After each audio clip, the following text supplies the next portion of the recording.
Chapter 2. Discovering each other's operating manual. We get to know our partners fully in order to become competent as managers of our partners in the best way. By competent managers, I mean partners who are experts on one another and know how to move, shift, motivate, influence, soothe, and inspire one another. Stan Tatkin, Wired for Love. What if, instead of navigating your relationship as if you were trying to pilot a spacecraft with no training, struggling to comprehend who your partner is and how they function within the relationship, you had access to their well-worn user guide? Imagine a guide that reveals their relational blueprint, illuminating how they view both themselves and you, detailing their deepest needs and fears, along with their strategies for managing the complexities of your relationship. This guidebook would explain the hot buttons you've inadvertently pressed and point out other crucial levers in the relationship that you may have overlooked. Levers essential for maintaining a secure connection. This manual would replace the guesswork and assumptions with a more grounded and informed understanding of the raw realities driving your partner's behavior, which might otherwise remain a mystery. It would enable you to find clarity and allow each of you to navigate your shared journey more smoothly, flying confidently without the risk of crashing. If such a manual existed, would you want to read it? If you're nodding yes, you're in the right chapter. In the journey of love and companionship, understanding your partner's manual is more than just helpful. It's essential to building and maintaining a meaningful bond. I want to tread lightly here.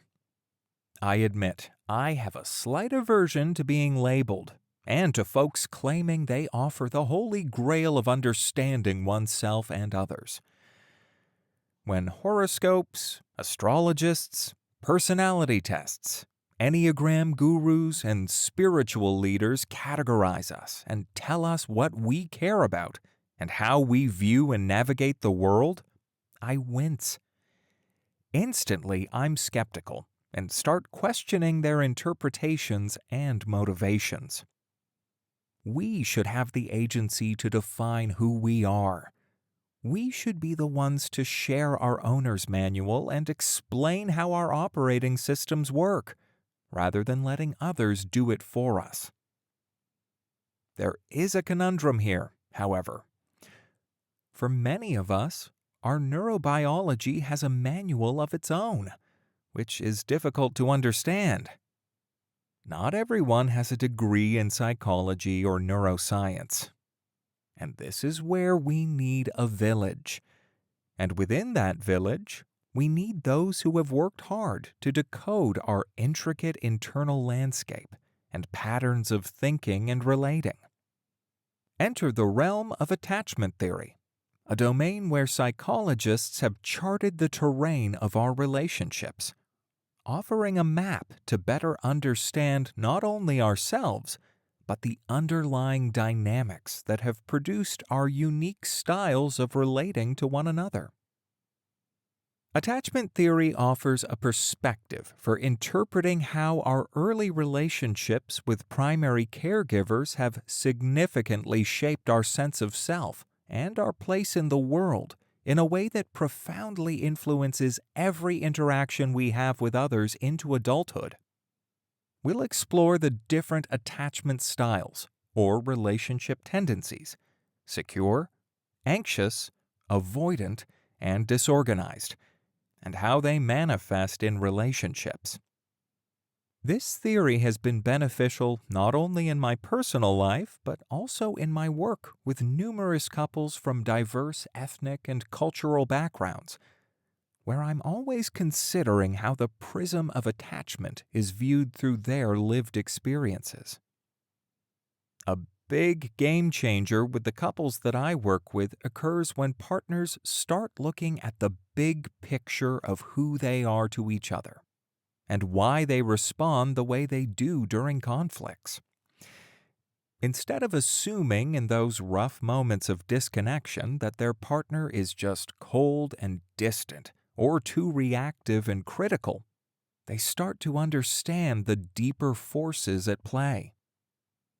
For instance, this change in perspective can be liberating for some partners to comprehend why it's challenging for their significant other to handle intense emotions, or any emotions, when they understand the dynamics their significant other experienced growing up that shaped their way of relating.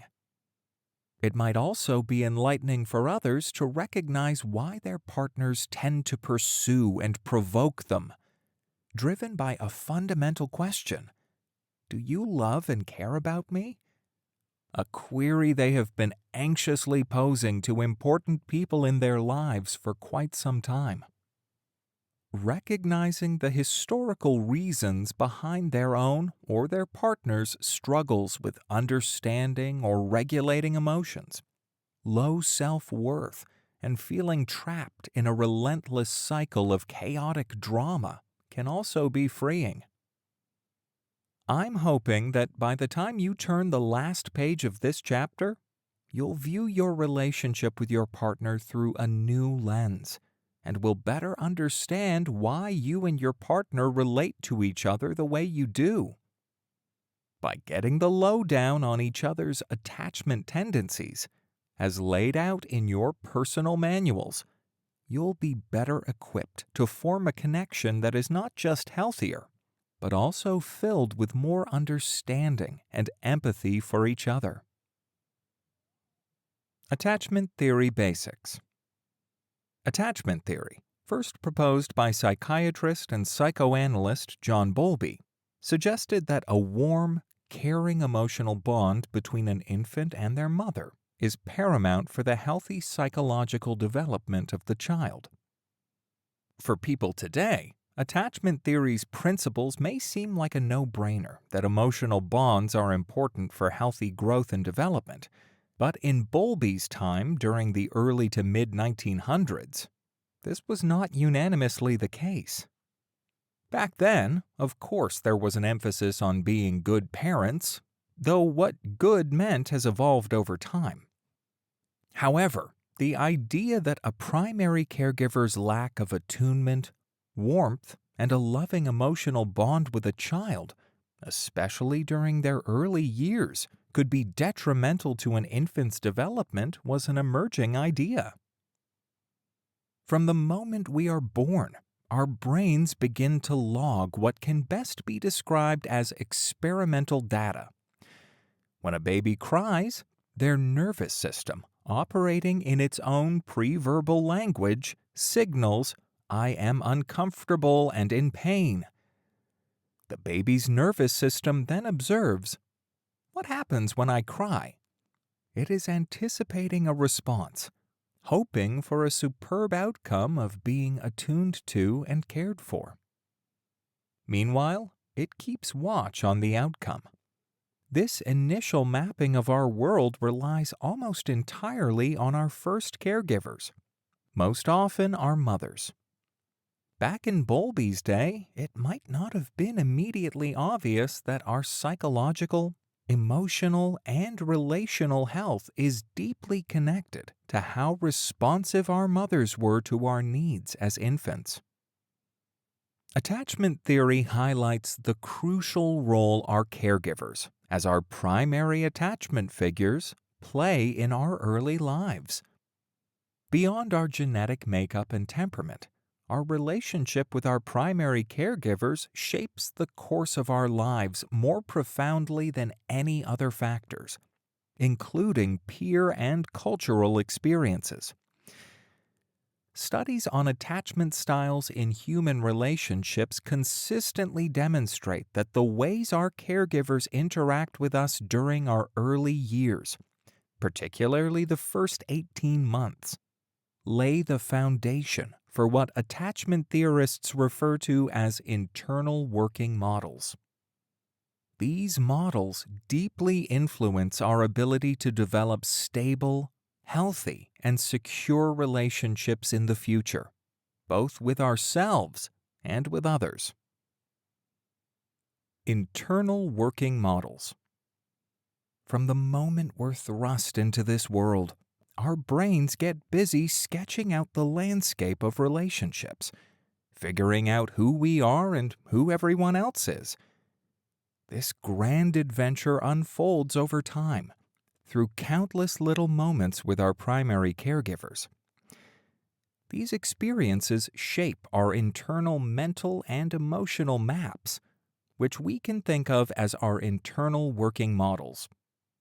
These models, crafted from our early interactions, become the blueprints for all future relationships, guiding our expectations about whether others will be there for us when we need them most. Attachment theory tells us that if our caregivers consistently meet our physical, emotional, and nurturing needs, we usually develop a secure attachment style. This means our internal model expects others to be supportive and trustworthy, and we see ourselves in a positive light. On the flip side, if our caregivers are unreliable, we might end up with an insecure attachment style.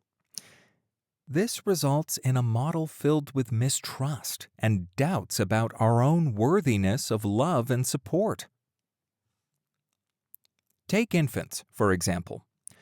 When they have primary caregivers who are consistently available, attentive, and fully engaged, they develop implicit beliefs and expectations about themselves and these key figures. Even though they can't yet voice complex thoughts, if their nervous system could speak, it would whisper, "Ah, my parents are reliable. I feel taken care of. I can trust that if I need something, my parents will be there. The world, including myself and others, is good."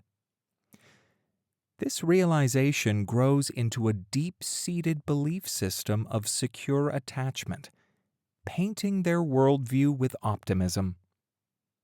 As the child grows, they carry this foundation of positivity and trust into other relationships. In adulthood, this manifests as a profound sense of self-assurance and ease within their connections. It's a beautiful thing, really, how those early moments shape us, coloring our lives with the hues of love and trust we received when we were just beginning to navigate this wild, wonderful world. Unfortunately, not everyone grows up with a consistent set of the ABCs of attachment: acceptance, belonging, comfort, and safety. Sure, some folks have a secure attachment style, supposedly around 50% of us, but many of us end up with what the researchers call an insecure attachment style. Maybe we grew up in homes where our parents were distant, preoccupied, disconnected, juggling a child with special needs, abusive, controlling, battling addictions, or drowning in their own grief during our formative years. These complex family dynamics create environments lacking safety and consistency, breeding internal insecurities and a nervous system perpetually on edge. This wreaks havoc on our internal working models of ourselves and others, leading to insecure styles of relating, like anxious, avoidant, and disorganized, which we will discuss shortly. Originally, attachment theory zeroed in on the bond between kids and their primary caregivers, mostly mothers. But almost half a century later, it's expanded to include the dynamics of adult romantic relationships. Attachment theory shows us that emotional bonds with primary attachment figures, those relationships where we feel acceptance, belonging, protection, comfort, nurturing, and emotional safety are crucial from the cradle to the grave, from our first cry to our last goodbye. When we find ourselves in securely functioning relationships with these vital ingredients, we flourish, not just as children, but as adults too. Where did attachment styles originate? In 1969, Mary Ainsworth, working closely with Bowlby, began exploring the intricate ways babies bond with their mothers. She was driven by a deep curiosity about the different patterns of attachment security, the felt sense of safety within a relationship. Ainsworth's research laid the foundation, but it was the contributions of her collaborator, Mary Main, that were crucial in defining the attachment styles we recognize today. They hypothesized that distinct attachment styles, those habitual ways of being in relationships, could already be identified at the infant stage. To delve into these dynamics, Ainsworth devised an innovative laboratory experiment known as the strange situation. This experiment allowed her to peek into and record the complex dance of infant-parent attachment and observe what relationship styles would emerge. So, let's break down the experiment in a nutshell. It was set up in 8 parts, each lasting 3 minutes. Picture this. A young child aged 12 to 18 months and their mom walk into a new room loaded with toys. The mom allows the kid to explore and play freely. Then, a stranger enters and makes small talk with the mom, before the mom discreetly exits. Now, the kiddo is left alone with this new person they've never interacted with before. If the little one remains calm and doesn't throw a fit, the stranger stays in the room. After a bit, the mom reappears, pausing at the entrance. The researchers are taking notes as they question, what's the kid's move when mom steps back in? Next up, the stranger bows out, followed by mom, leaving the precious little one solo. If the tot doesn't hit peak meltdown, they remain solo until the stranger pops back in. The grand finale? The mom returns for a reunion, and the stranger dips out. Meanwhile, there's an observer jotting down every behavior of the child during the experiment. They note the child's willingness to explore, separation anxiety when the mom leaves, anxiety in response to the stranger, and the pivotal reaction upon the mom's return, a key moment of observation. Ainsworth zeroed in on the infant's responses when the mother returned. She identified 3 distinct styles of relating. One where the baby cried upon the mother's entrance but was soothed once the mother embraced them. The second where the baby sought connection with the mother but was upset, visibly angry, and had difficulty being soothed. And the third where the baby was indifferent upon the mother's return. Later on, reviewing the tapes again, they noticed a 4th pattern where the baby seemed erratic, simultaneously pulling for connection and wanting to pull away. This research led to Ainsworth and Main's categorization of 4 infant attachment styles: secure, anxious, avoidant, and disorganized. The use of terms. Following Bowlby's and Ainsworth and Main's seminal work, other psychologists coined terms for corresponding adult attachment styles.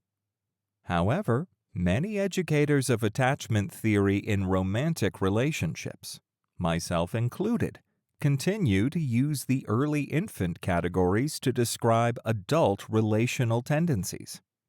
Why?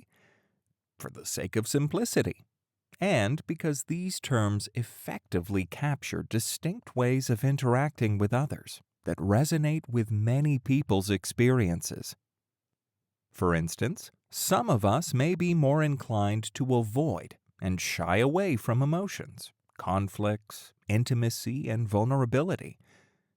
Others might be more prone to anxiety within our relationships, frequently fearing the loss of connection and love. This anxiety can manifest in a tendency to anxiously pursue and cling to partners, rather than distancing from them.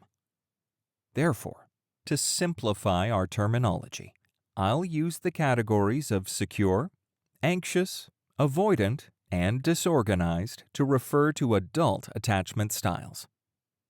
Furthermore, to avoid the rigidity of the term attachment style, which often suggests fixed ways of being, I prefer to use relationship tendencies moving forward. This contrasts with the concept of being a singular style, which can imply a static state of being across all relationships. Each set of tendencies represents unique ways of being in our relationships and exists on a spectrum. For example, one person may tend to be more avoidant than another, while another might be less anxious than another. Then, stating that a person can tend to behave in a certain manner opens up the possibility that they can express different behaviors.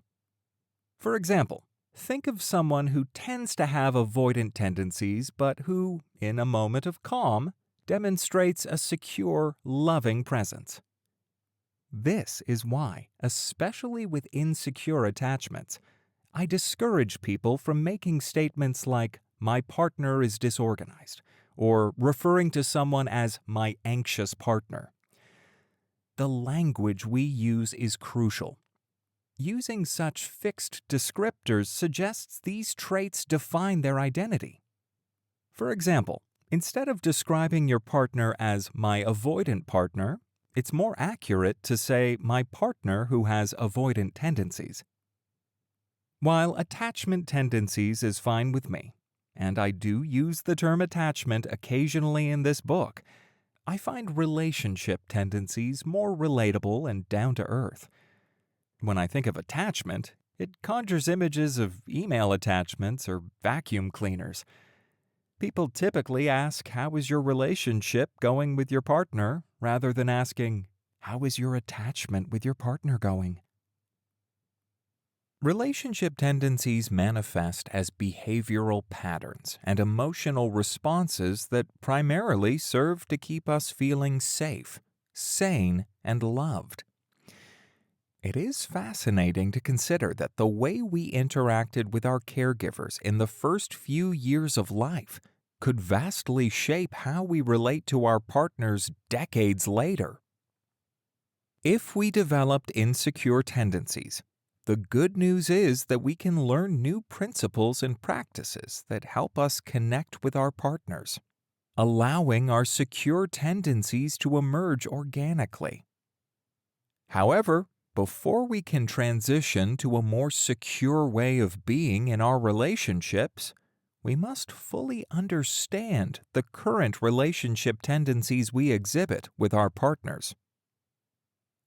Quiz. Discover your primary relationship tendency. Let's take a simple quiz designed to help you uncover your relationship tendencies. To fill out manually, see the PDF workbook.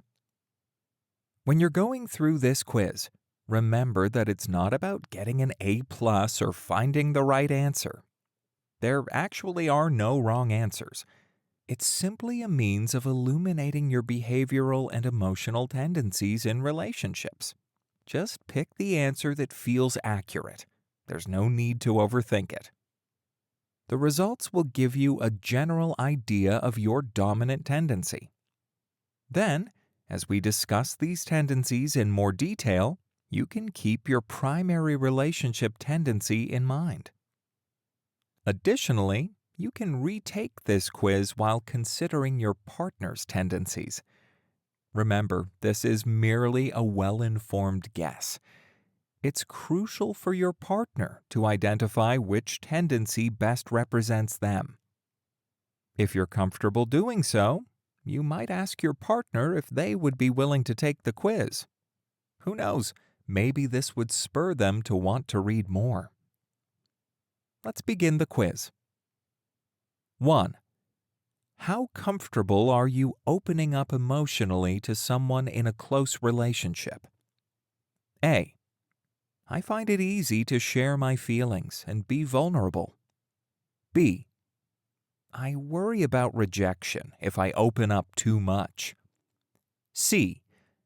I prefer to keep my emotions private. D. I struggle to understand my own emotions, making it hard to share them. 2.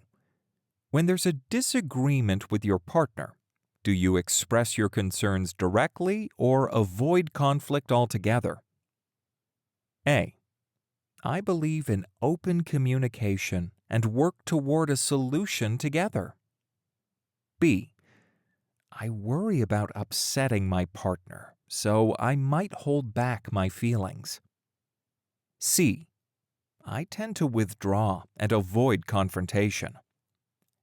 D. Disagreements confuse me, and I might react unpredictably. 3. How would you describe your comfort level when asking for help from your partner? A. I feel comfortable asking for help when I need it. B. I worry they'll judge me or think I'm weak if I ask for help. C. I prefer to handle things myself and rarely ask for help. D. My comfort level with asking for help varies depending on the situation. 4. Do you enjoy spending time alone, or do you crave constant companionship? A.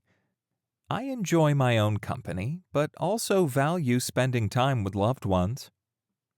B. The thought of being alone makes me anxious. C. I generally prefer solitude and feel more at ease when alone. D. I feel torn. Sometimes I crave being alone. Other times I don't. 5. Imagine your partner wants to spend more quality time with you. How do you feel?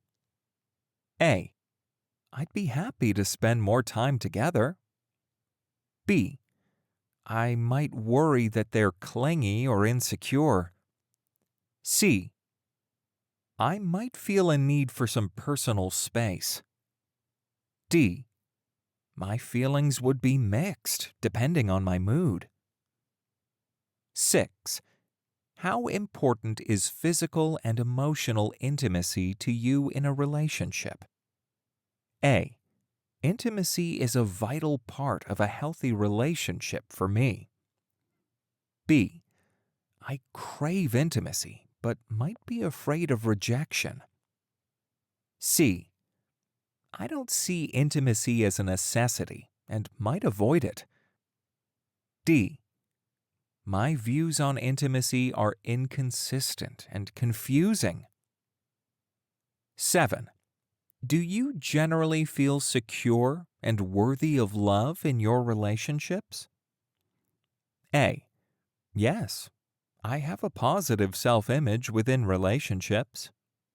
B. I often question my value as a partner. C. My sense of self-worth doesn't depend heavily on relationships. D. My feelings of self-worth fluctuate greatly in relationships. 8. How easily do you trust your partner? A. I trust easily and openly in my relationships. B. I find it challenging to trust fully and fear betrayal. C. Trusting someone deeply takes a long time for me. D. Trust is a complex issue for me, and my feelings can change quickly. 9. Imagine your partner expresses a desire for more independence in the relationship. How would you react? A. I'd be supportive, understanding the need for space. B. I might feel insecure and worried about losing them. C. I'd feel relieved and happy they value their independence. D. I'd have mixed emotions, unsure how to respond. 10. When your partner is upset, what's your natural instinct? A. I want to offer comfort and understanding. B.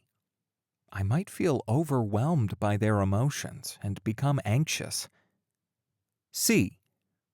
I might withdraw or feel uncomfortable with their distress. D. I'm unsure how to react and might feel confused by their emotions. 11. How would you describe your ideal communication style in a relationship? A. I am open, honest, and comfortable discussing anything. B. Frequent reassurance and check-ins are important to me. C. I prefer clear communication, but avoid overly emotional conversations. D. Communication can be confusing. Sometimes I crave it, sometimes I withdraw. 12. Imagine seeing your partner talking to someone attractive. What's your first thought? A. I trust my partner and wouldn't be worried. B. I might feel insecure and wonder if they're attracted to someone else. C. It wouldn't bother me. I trust my partner to maintain boundaries. D. I might experience a mix of jealousy and confusion. 13. How do you handle disagreements with friends? A. I can express my perspective calmly and work toward a resolution. B. I might worry about damaging the friendship and avoid conflict. C. I tend to dismiss disagreements or withdraw from the situation. D. Disagreements with friends can be emotionally unpredictable for me. 14. Do you find it easy to forgive your partner after a fight? A. Yes, I believe in forgiveness and moving forward. B. I might struggle to forgive if I feel hurt or insecure. C. Forgiveness comes easily. I don't hold on to grudges. D. My ability to forgive depends on the situation and my mood. 15. How comfortable are you introducing your partner to your close friends and family? A. I'd be happy to introduce them and share them with loved ones. B. I might feel anxious about how they'll be perceived. C. I might prefer to keep my personal life separate for a while. D. My comfort level with introductions would depend on the circumstances. 16. Imagine your partner cancels plans last minute. How do you react? A. I can understand and would try to reschedule. B. I might feel hurt or rejected and wonder if they don't care about my feelings. C. It wouldn't bother me much. I'm flexible with plans. D. My reaction would depend on the reason and my mood at the time. 17.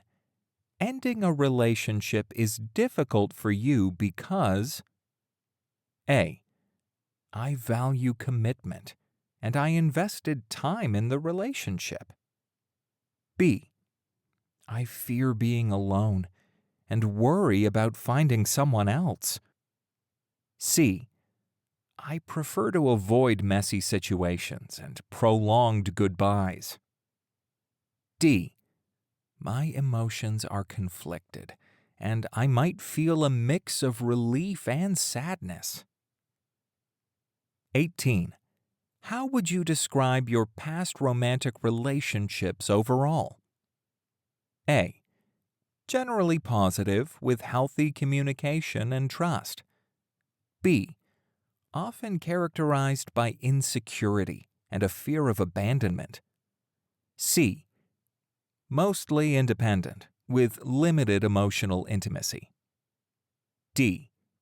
Inconsistent and confusing with mixed experiences. 19. Imagine your partner is going on a work trip for a week. How do you feel? A. Supportive and understanding. I enjoy some alone time too. B. I might feel anxious about missing them and worry about the distance. C. I wouldn't mind. I value my own space and independence. D. My feelings would be mixed. I might crave their presence, but also enjoy the time alone. 20. In your opinion, the most important qualities in a relationship are: A. Mutual respect, trust, and open communication. B. Constant reassurance, affection, and emotional security. C. Independence, personal space, and clear boundaries. D. A balance of closeness and independence, but it can vary over time. What tendencies emerged? Now, to understand your relationship tendencies, let's look at how you answered the questions. If A's were popping up everywhere, it indicates a secure way of being in relationships. People with this tendency generally have a solid and positive view of themselves and tend to connect smoothly with others. They're comfortable with intimacy and place a lot of trust in their partners, believing the best about them. If you found yourself circling a lot of B's, that suggests an anxious tendency, characterized by worries about lovability and fears of rejection and abandonment. Individuals with this style may seek constant reassurance and feel anxious about their partner's commitment. When their finely tuned radar perceives signs of disconnection or rejection, they will definitely let their partners know. A heap of C's points to an avoidant relationship tendency. Those with an avoidant tendency value space and independence in relationships. Closeness and all that emotional stuff can feel overwhelming. And if D's were in the majority, it hints at a disorganized way of being in relationships, marked by a high alert for danger and less predictability in relationships, often, but not always, resulting from histories of abuse and neglect. Applaud yourself for taking this quiz. Although questions like these can feel disquieting to uncover your relationship tendencies, having this awareness will be a major help to you as you move through this book and work toward developing a healthier connection with your partner. General considerations about relationship tendencies. Now that you have an idea about your own, and possibly your partner's, tendencies, we'll turn to some important considerations before diving into the 4 relationship tendencies. Relationship tendencies can change. Each of us has a primary relationship tendency, which exists on a spectrum where traits can be more or less pronounced. These tendencies are not set in stone. They can vary depending on the individuals we are in a relationship with and can evolve over time. For instance, it's possible to exhibit a secure relationship with a partner but an anxious tendency with a sibling. We might start with a secure relational tendency with our partner, but after experiencing several painful relationship injuries over time, we may develop an anxious or avoidant way of being with them. In contrast, Years of trusting interactions between partners, one with an anxious tendency and one with avoidant leanings, can eventually lead each to achieve a more secure way of being with one another. These concepts should serve as springboards for aha moments and deeper conversations. They're also meant to inform us and provide insights to help us move toward a secure relationship with each other, particularly when we consider both of our blueprints. Take what resonates and discard the rest.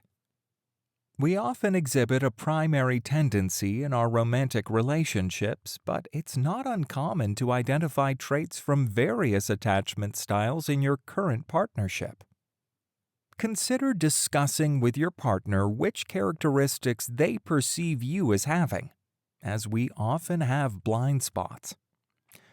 Although we can learn a lot from experts and others, ultimately, you are the expert of your own story and how you want to be perceived.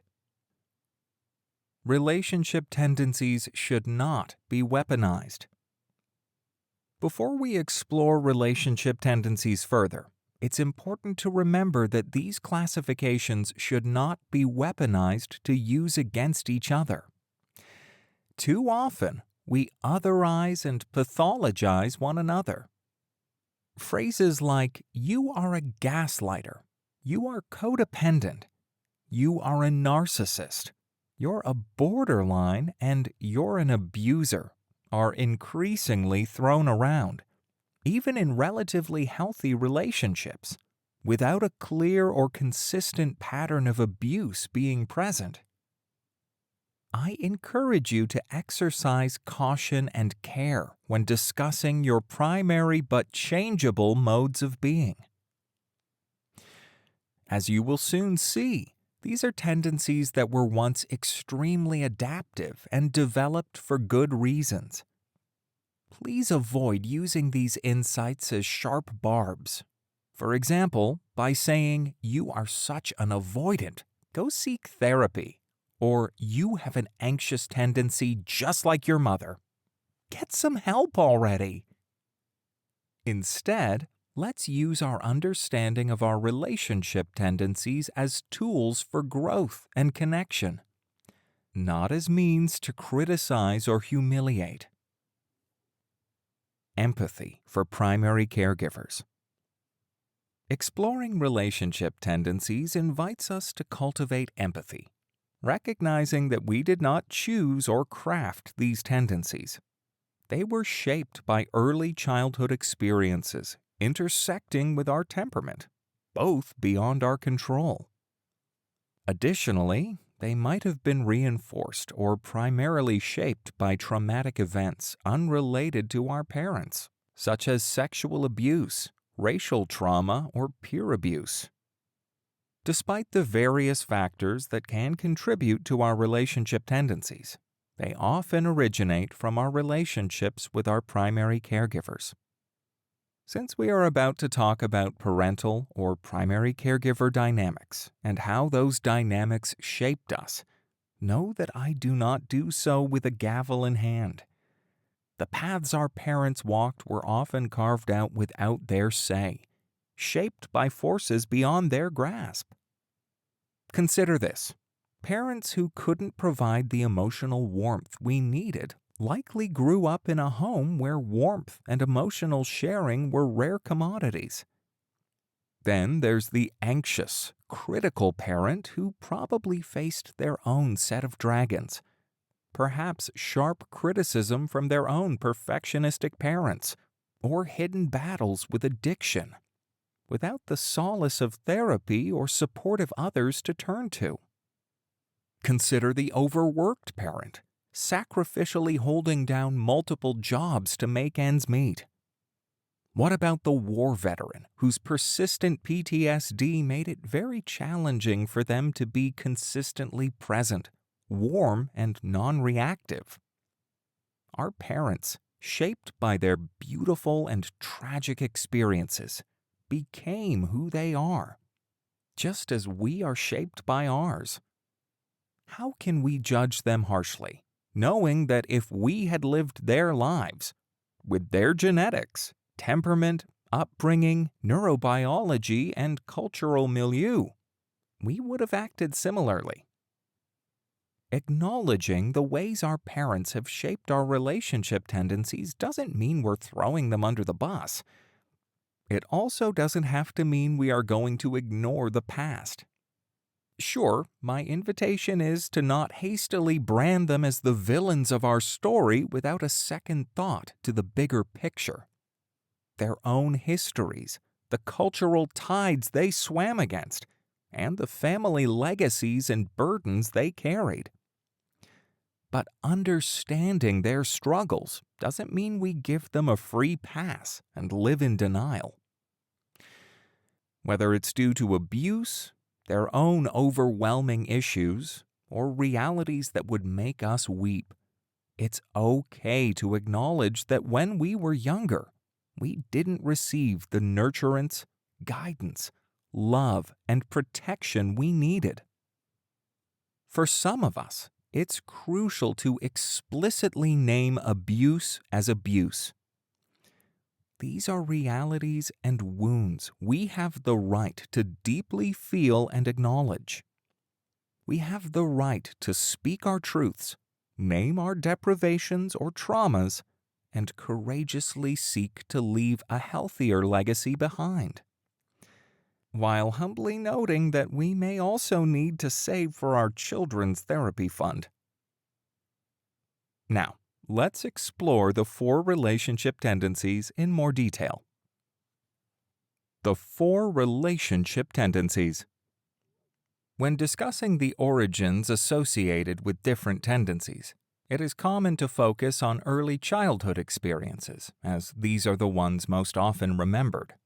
It's crucial to understand that our relationship tendencies are initially established during infancy and further shaped and reinforced by ongoing interactions with our parents and others as we grow. We will start with the insecure relationship tendencies: anxious, avoidant, and disorganized, and then move on to the secure relationship tendency. For each, I'll give an example of how the tendency developed and then discuss how it manifests in romantic relationships. Anxious tendencies. My personal story. I remember it with striking clarity. The meal our mother had lovingly prepared was hurled to the floor by my father in a fit of anger. In response, our mother, consumed by fury, brandished a large knife from a drawer and aimed the blade at my father. A storm of words erupted between them, their harsh accusations and curses further tearing at the fragile fabric of their relationship. They viewed each other not as partners, but as adversaries, oblivious to the lasting scars their battles would inflict on those caught in the crossfire. Prompted by the sight of our mom wielding a knife, my 2 brothers and I seized the chance to escape the chaos and fled outside. It was a moment for swift action, not questions. Outside, we could still hear the echoes of their conflict, sharing glances of mute horror. Fear gripped us, uncertain of what might unfold next. That image of our mother, knife still in hand, driving our father from our home is a vivid memory, though I was only 6 years old. That episode stands as a stark memory of my parents together, if such turmoil could even be called togetherness. Tragically, this was but a prelude to further loss. The incident with the knife was a breaking point. Divorce was inevitable. Overcoming such deep-seated animosity seemed insurmountable for my parents. Marrying young and quickly expanding their family presented its own challenges. Their 6-year union was surprisingly long under the circumstances, yet their separation was anything but amicable. It's astonishing how quickly love can curdle into hatred. Children often bear the brunt of such domestic strife. Although my brothers and I have our own narratives of those times, one tragically resulting in schizophrenia and imprisonment, my story is mine to tell. At 6, my understanding was limited, but fear dominated my experiences. I was torn, caught between two people I loved, navigating a minefield of loyalty and betrayal. The weekends with my dad were tainted by his bitter words about my mom. In turn, my mom would spitefully withhold our visits with Dad to punish him. I lived in a state of fear and confusion, forced to suppress my feelings and conform to the expectations of whichever parent I was with, lest I lose their love entirely. My life was further complicated by a violent stepfather who, while he loved my mom in some ways, was demeaning and physically abusive toward her on a consistent basis. The turmoil with my parents, which also occurred during my first couple of years as an infant, while stark, wasn't the darkest part of my childhood. My mother, despite her best efforts, battled a drug addiction that I witnessed for as long as I can remember, leading to her untimely death from an overdose.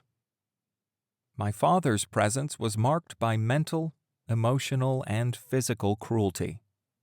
Affection, or words of love and pride, were foreign concepts to him. Instead, I grew up hearing harsh criticisms that echoed his disdain. I might be called a fucking loser just like your mother, a lazy piece of shit, weak and clueless, among other damaging remarks on any given day. The lack of relational nutrients when I was younger reinforced an internal working model with a rocky and frightening terrain. I looked out at the world through dark-tinted lenses. I had acute abandonment issues, along with powerful, ingrained, shame-based beliefs about myself and my worth etched upon my body and nervous system. Sure, there were times when I felt my mother's love and, to some degree, my father's love. However, I never knew what state they would be in.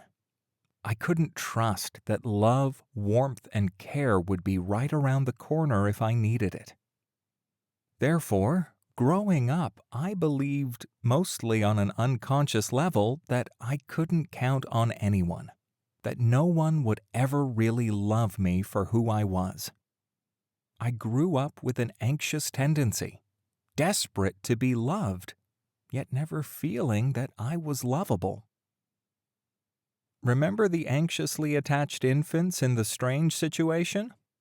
When faced with entering a strange room they had never been in, they clung to their mothers, became distressed when mom separated from them, and were visibly anxious when meeting the stranger. Then, when the mother returned, they were able to receive some comfort, yet for some it took a while to feel calm and safe. That is very common for anxiously attached children. They tend to have a heightened attachment alarm system, monitoring their environment and cues from their primary caregivers, wanting, hoping, and wishing to be loved in the ways they are desperately seeking. Then, when they are loved, it is hard to let that moment of connection go, fearing it won't be found again. Certainly, not everyone with an anxious tendency has a dramatic family origin story like mine. Their parents didn't have to be drug addicts or abusive. During their formative years, their parents could have been navigating through stressful life events, grappling with depression, career stress, their own parental loss, or their own anxieties, which prevented them from being adequately present. Alternatively, they might have been so overwhelmed by their own anxiety that it overshadowed their child's needs, smothering them with what they thought was love, yet creating a fear-based environment. As a result, These children might have found it difficult to feel calm and soothed, always aware that a state of unpredictability could be just around the corner, potentially disrupting the warm and secure connection with their parent. Regardless of the specific circumstances, those of us who developed anxious tendencies as children did so as an adaptation to our environment. We were uncertain when our emotional needs would be met. In every case, love and care became a hit-or-miss experience. We didn't know whether our cries would be met with care and attention to our needs or be ignored. Upon encountering our primary caregivers, we were unsure if we would be met with love or how transient that love might be. It's crucial to note that someone with an anxious tendency might have experienced numerous loving moments with their parents. The core issue remains the inconsistency of that love. Having an anxious tendency in romantic relationships. Although everyone needs acceptance, belonging, and love, those of us with an anxious tendency are more prone to have these needs constantly at the forefront of our experience. More often than not, our hypervigilant relationship radar is constantly asking questions such as, "Do you really love me? Am I important to you? Will you be there for me if I need you?" This behavior is partly because we often have a negative self-view and doubt our own lovability. Because we struggle to see ourselves as worthy of love, we are hoping to find our lovableness in the gaze of the other. Romantic partners might describe us as clingy, needy, overly anxious, oversensitive, or in need of too much reassurance. They often feel frustrated, thinking, "No amount of love I give them will ever be enough."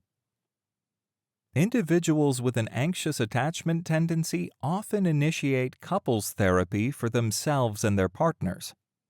They diligently read the assigned materials, desperate for change, and eagerly await the therapist's intervention to fix their partner. Though, to be fair, both partners typically hope the therapist will fix the other. They often harbor thoughts like, "I wish my partner was as emotionally healthy as I am," and "I deserve to be loved by someone with the amazing love I am able to provide." The partner of someone with an anxious tendency can frequently feel criticized or even controlled, placing them in a subordinate position, perpetually feeling judged. If the individual with anxious tendencies is high on the anxious spectrum, their partner might feel smothered. This dynamic intensifies their negative cycle. The more the partner with an anxious tendency presses for love, attention, and affection, the more overwhelmed the other feels and wants to withdraw, perpetuating a relentless cycle of disconnection. Reflecting on the past, I realized that my wife and I were caught in a tenacious tango, with her being more avoidant, which we will get to in a moment, and me being more anxious in my tendencies. In those days, her saying "I need space" was interpreted by my nervous system as "I want a divorce." Of course, she wasn't suggesting divorce. She merely wanted some space to process a conflict in her own way, in her own time. Yet, my nervous system, always fearing separation and a loss of love, would perceive her words as a signal of primal panic. Then I would become clingy, desperately seeking her attention and affection. Sadly, this emotional intensity acted like the opposite poles of a magnet. Just as opposing poles push each other away, my attempts to pull her closer only made her withdraw further. Thus, the very warmth, kindness, and care I hoped to receive were pushed even further from my grasp. People with anxious tendencies display a wide range of behaviors, with their anxiety and hypervigilance about the potential loss of love varying across a spectrum. Some with this attachment proclivity tend to be people pleasers, always aiming to satisfy others and make them happy at the expense of their own needs. Some can verbally poke with a searing hot poker just to get their partner's attention, while others can prod with a velvet hammer, which is less painful initially. Some playfully inquire, "Do you love me?" seeking reassurance. Meanwhile, others may express jealousy, accusing their partner of dedicating more time to colleagues or friends than to the relationship. Over the long run, these behaviors can be exhausting to the other partner. I have immense compassion for those like myself with an anxious tendency. We simply yearn to be loved with the same intensity and commitment as we offer to those we cherish. We desire for our nervous systems to be continually embraced by our partner's reassurance. We react strongly to invalidating comments because deep inside we yearn to feel we are worthy of being validated. We long for what we never had, a secure, consistent, loving emotional bond with a partner who we know has our back and will honor and care for us. We long for a partner to deem us just right, instead of feeling like we are too much. As an aside, there's wisdom to be appreciated in understanding the part of us that often feels so insecure. A tenet of internal family systems, IFS therapy, an evidence-based approach to psychotherapy, is that we host multiple subpersonalities, or an internal family system within us. These various subpersonalities, or parts, have their own points of view, emotions, impulses, motivations, and unique personalities. Among these is the wounded and anxious young child, yearning for acknowledgement, visibility, and acceptance, often referred to as our inner child. We will discuss this further in Chapter 9. This is just one of the numerous subpersonalities residing within us. The concept of an inner child, or exile in IFS language, is just a single aspect of the complex mosaic that constitutes our inner selves. My intention in highlighting this is to challenge the misconception that we are defined solely by our vulnerabilities, such as anxiety, neediness, or emotional disarray. Within us also lie incredibly vibrant and dynamic parts. These facets of our personalities are not only capable of engaging with the world in playful and creative ways, but also embody resilience and determination.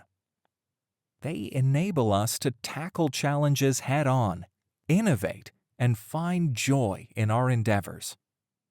Furthermore, we possess the capacity for profound empathy and wisdom, allowing us to extend a helping hand to those around us with compassion and understanding.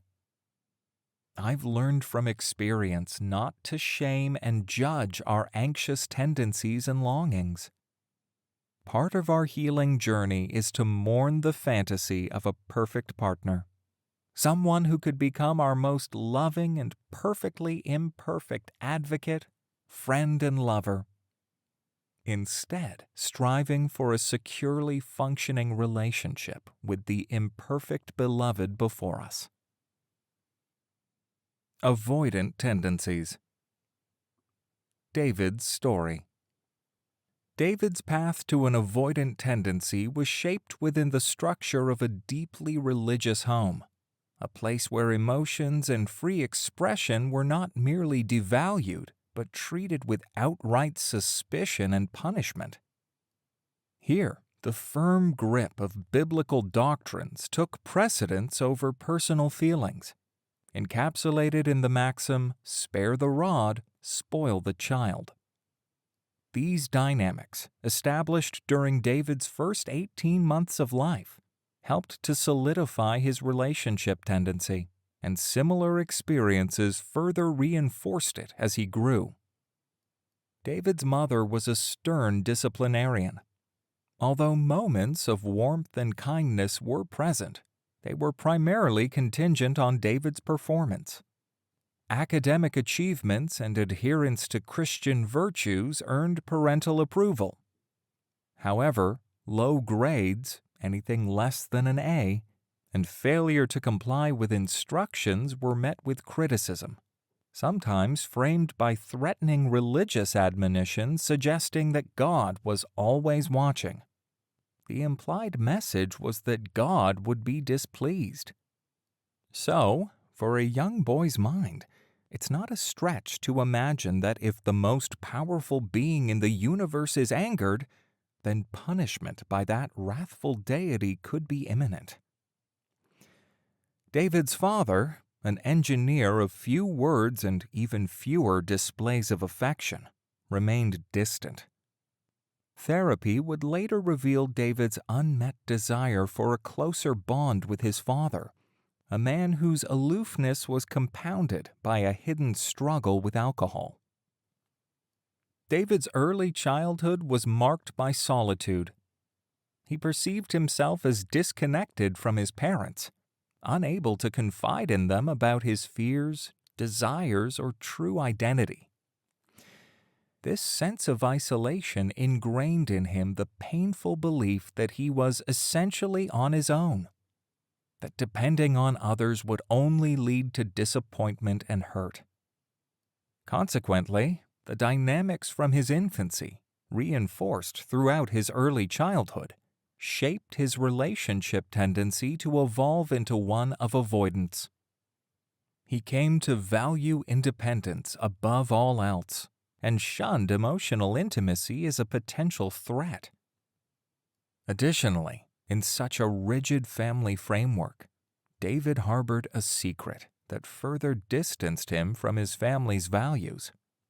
Being gay meant risking the loss of the precarious acceptance he had managed to secure. This led him to a life of concealment, hiding not just his sexuality but also his genuine thoughts and emotions. He suppressed his anger, sadness, shame, and fear, masking these emotions by a veneer of compliance and a facade necessitated by the constant pressure to smile and embody the joy of the Lord. The mere thought of expressing other emotions or different ways of thinking felt like an invitation to scrutiny and punishment. Thus, David learned to meticulously conceal his inner world. Recall the avoidantly attached infants observed in the strange situation experiment? When the mother left, the infant remained calm, showing no visible signs of anxiety or distress. Upon her return, the infant displayed a notable lack of enthusiasm for reconnection or seeking her comforting embrace. Similarly, interaction with the stranger didn't pique their interest either. These infants seemed content in their own space, embodying a sense of independence and composure, as serene as a cool cat in its quiet fortress of solitude.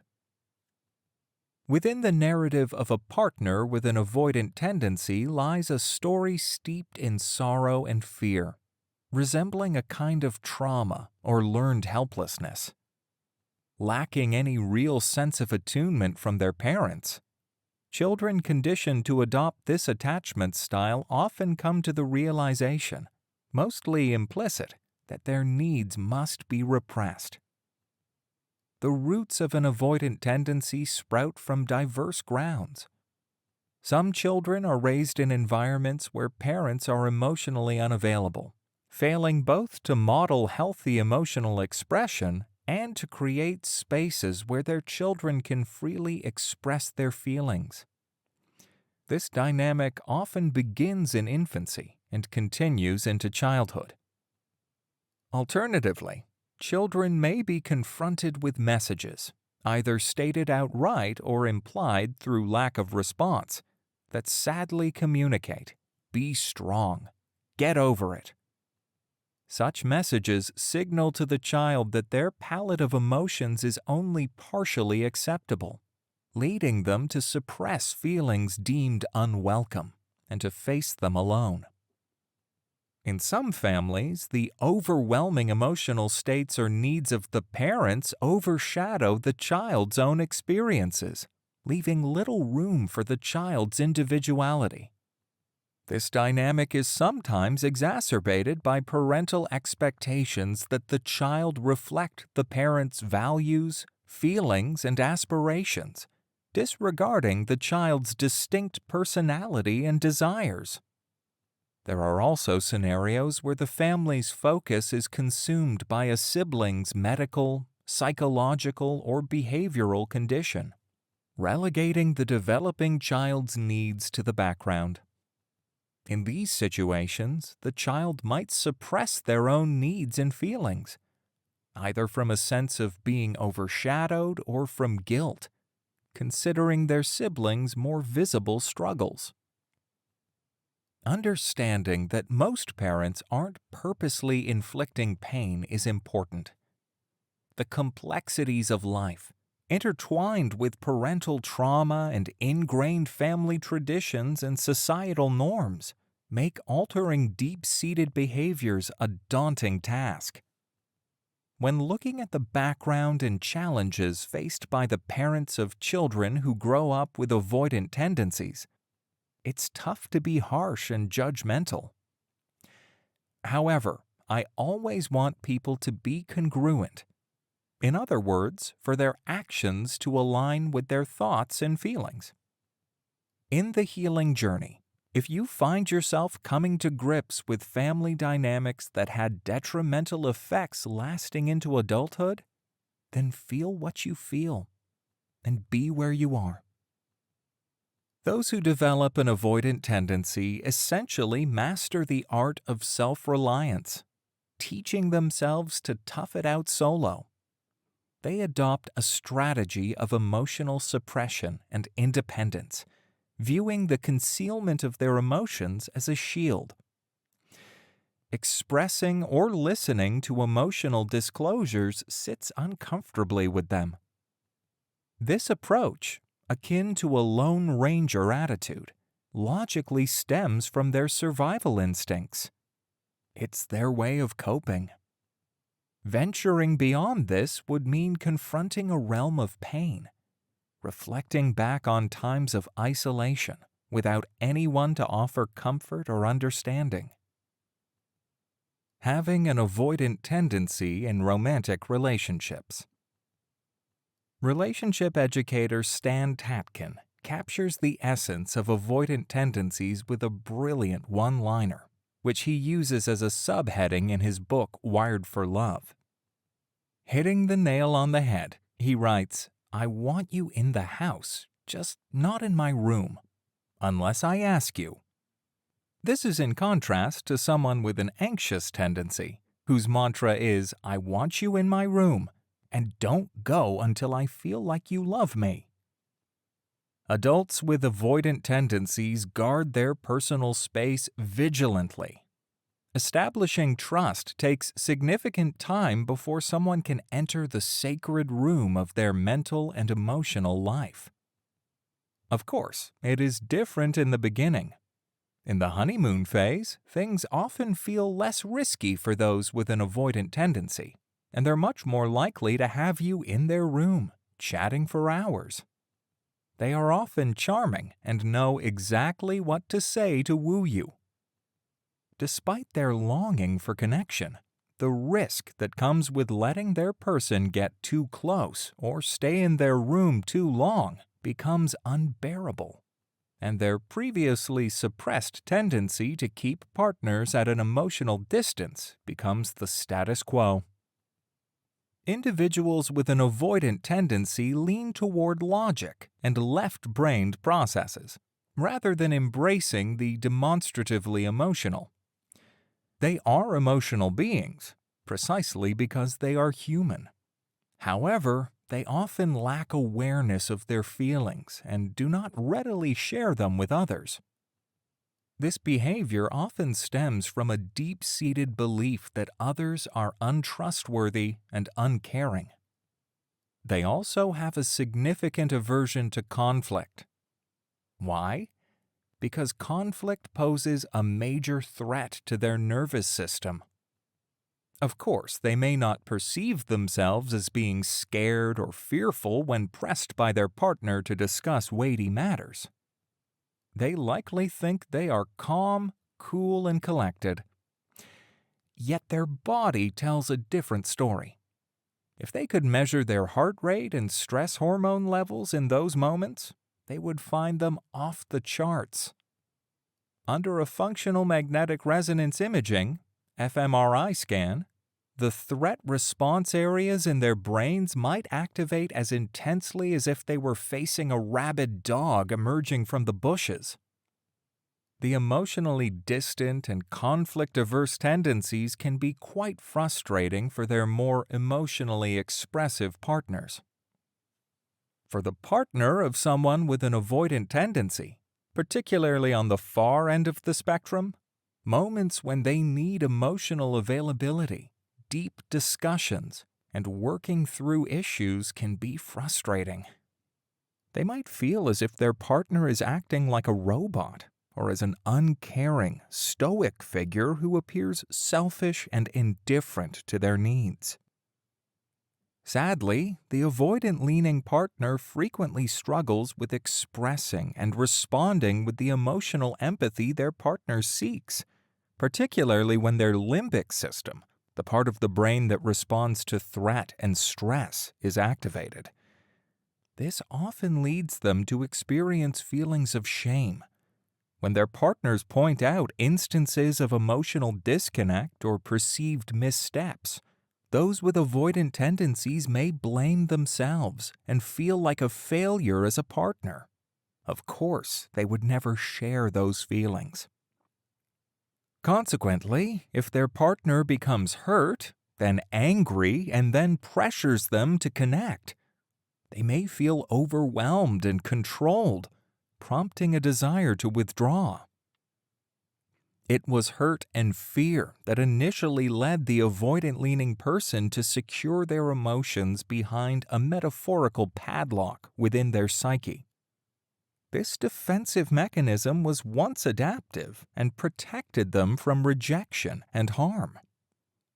Therefore, any hint of judgment, fear, withdrawal of love, or high emotional intensity, mirroring the early childhood dynamics that prompted them to repress their emotions in the first place, will only lead to increased defensiveness, further shutdown, and more pronounced withdrawal.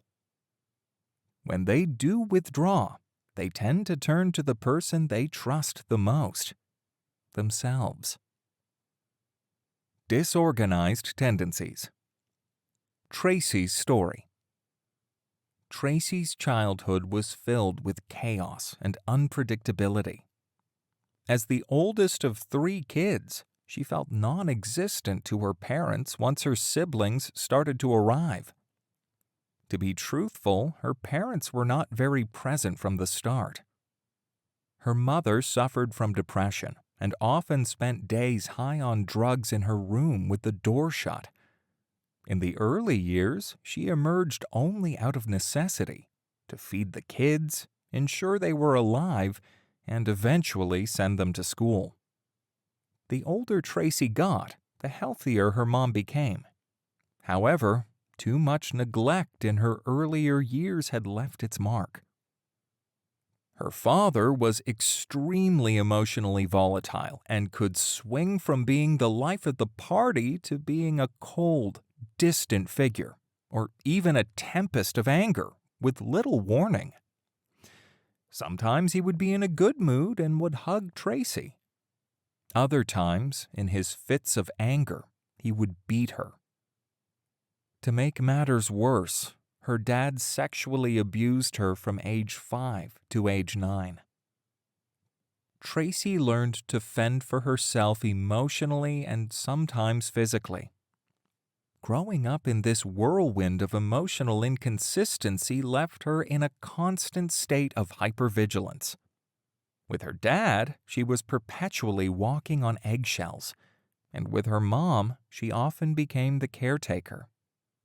This chaotic emotional landscape sowed the seeds for Tracy's disorganized attachment.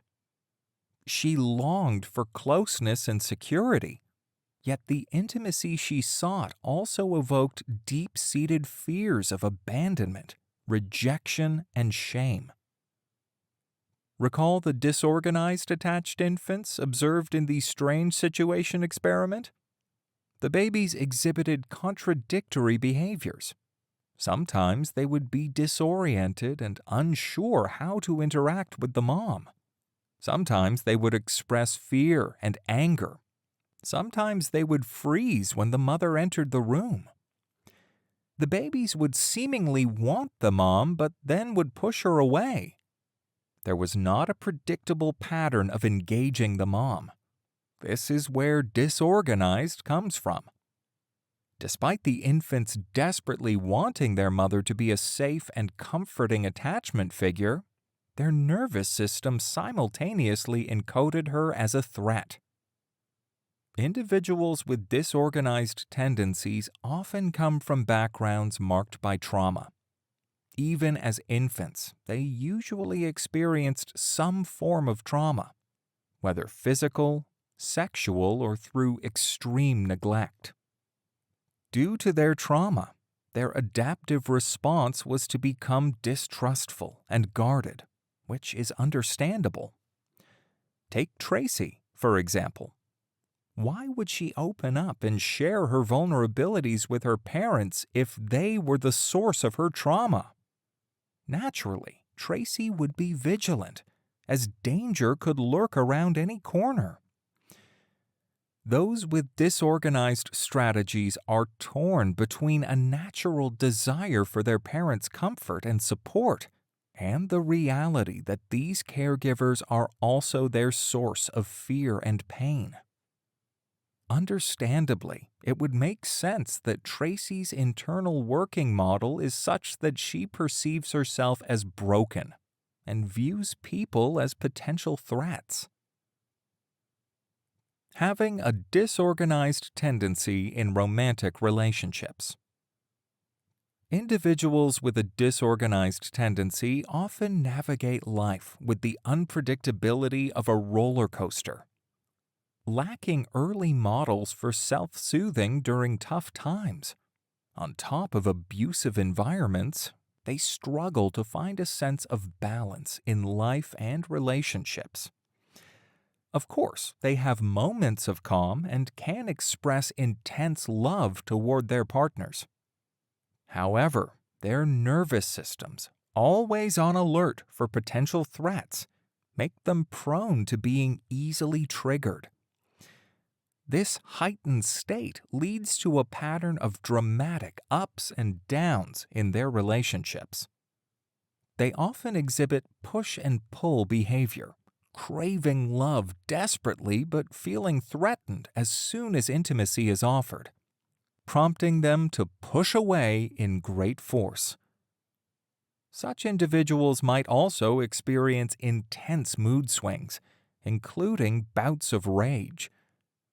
There's a side to disorganized behaviors that mirrors those with an avoidant tendency, characterized by a propensity to shut down and retreat from others. How can we not be empathetic toward individuals with a disorganized tendency?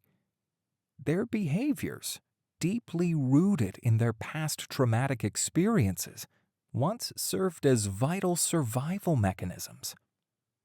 A heightened threat system, an inherent fear of caregivers, and a tendency to shut down or avoid close relationships were once necessary for their survival. However, these once adaptive strategies often become counterproductive or even detrimental in their adult relationships.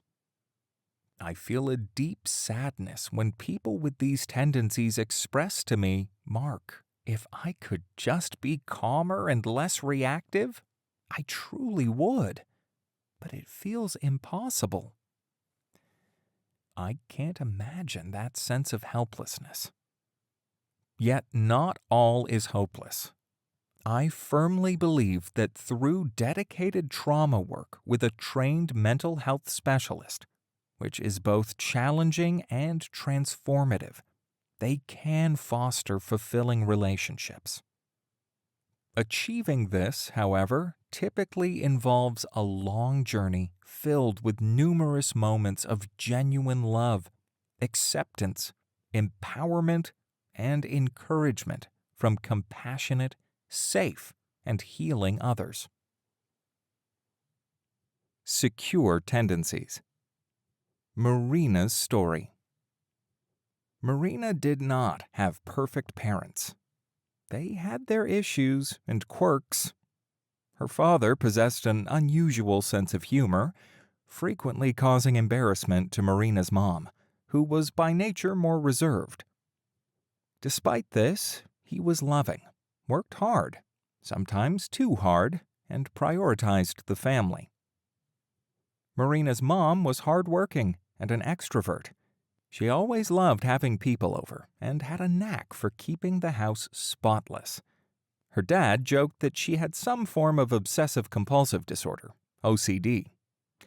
Yet Marina's mom would just laugh the joke off, ensuring everything was done decently and in order.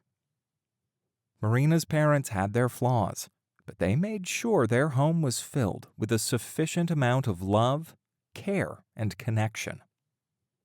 When Marina was a baby, her parents demonstrated optimal attunement. They responded to her cries, tuned in to see what she needed with a loving gaze, and provided the necessary care. When Marina was sick, they were there to take care of her. In moments of sadness, they were her sanctuary, providing listening ears, compassionate eyes, and warm cuddles. They met challenges with a balanced approach of calmness and firmness, instilling discipline where needed. When Marina faced complicated homework assignments, they were present and encouraging. This nurturing atmosphere enveloped Marina in a sense of support, safety, and security, shielding her from harm and complete overwhelm. It was in this beautifully flawed yet loving family atmosphere that Marina was able to explore her environment with calm curiosity, grow up with a strong sense of self, navigate life's challenges with greater ease, and trust others confidently. Recall the securely attached infants observed in the strange situation experiment? These infants felt free to explore their environment. When the mom left, they still carried her loving presence with them, experiencing minimal separation anxiety. They showed some anxiety when the stranger appeared, but it was manageable. And when the mom returned, they were ready to reconnect and receive her care and support. They also had a nervous system that allowed them to absorb their mother's love and feel soothed. Having a secure tendency in romantic relationships. Those with a secure tendency have a mantra that goes, "I would love to have you in my room." However, if you're not in the mood to chill, no problem. We can connect later. If you have a secure tendency as an adult, you typically remain composed and unflappable. You excel at connecting with your partner and with people in general. You're able to keep it real, express your feelings, and be there for your partner when they're going through a tough time. You maintain a positive view of yourself, and when challenges arise, you have a healthy level of resilience and can face them without being overwhelmed. You also have a positive view of others, seeing them as trustworthy. You feel balanced and in control. You trust that your partner will be there for you when needed. However, if they're dealing with their own issues, you likely have a few other close connections to turn to for support. Chapter 2 Wrap-Up. It's essential to get a grip on each other's owner's manual, the one that outlines our attachment tendencies. This can really help boost empathy when relationship troubles arise. In the heat of conflict, when our stress response is activated, empathy and compassion often take a back seat. Our bodies and nervous systems are keeping score, each with its own unique way of interpreting events. When we're triggered, our brains often perceive our partners as threats, even if our rational minds beg to differ. We need to honor those warning signals. If there's repeated abuse, prioritizing our safety and possibly leaving the relationship is crucial. But in a healthy relationship where both people are striving to make things work, it's important not to view everything through the lens of our threat system and its negative narrative. That's why broadening our perspective to include each other's emotional and relational histories is so beneficial. When we consider our partner's attachment styles, we can see why one of us or both of us might, for example, have avoidance tendencies and struggle to discuss emotions and stay empathetic in the face of each other's pain. For those terrified of intimacy, it becomes clear why such fear exists. Growing up in a home marked by neglect and abuse taught us that opening up to love often led to more pain. Viewing our interactions through an attachment lens also helps us understand the anxiety and reactivity that arise when our partner withdraws or distances themselves. This behavior mirrors the protest and clinging of a baby, realizing their mother is about to leave the room. Conversely, some of us, by sheer luck, had decent childhoods and now possess high self-confidence, emotional regulation skills, and a solid trust in others. Keeping both your and your partner's attachment styles in mind can nurture greater understanding and empathy when reflecting on past conflicts and those that may arise in the future. As empathy grows, reactive behavior in future conflicts doesn't vanish, but it does diminish. Why? Because we begin to see our partner's actions not as personal attacks, but as reflections of their inner operating system at work. By turning down the volume on the reactive noise in our relationship, we create space for a more harmonious relational sonnet to unfold. Key takeaways. 1. Foundations of attachment theory. Attachment theory, brought to light through the seminal contributions of Ainsworth and Bowlby, highlights how our earliest relationships with caregivers fundamentally shape our psychological development, internal working models, and perceptions of ourselves and others, influencing our capacity for resilience and forming healthy connections. 2. Origin of attachment styles.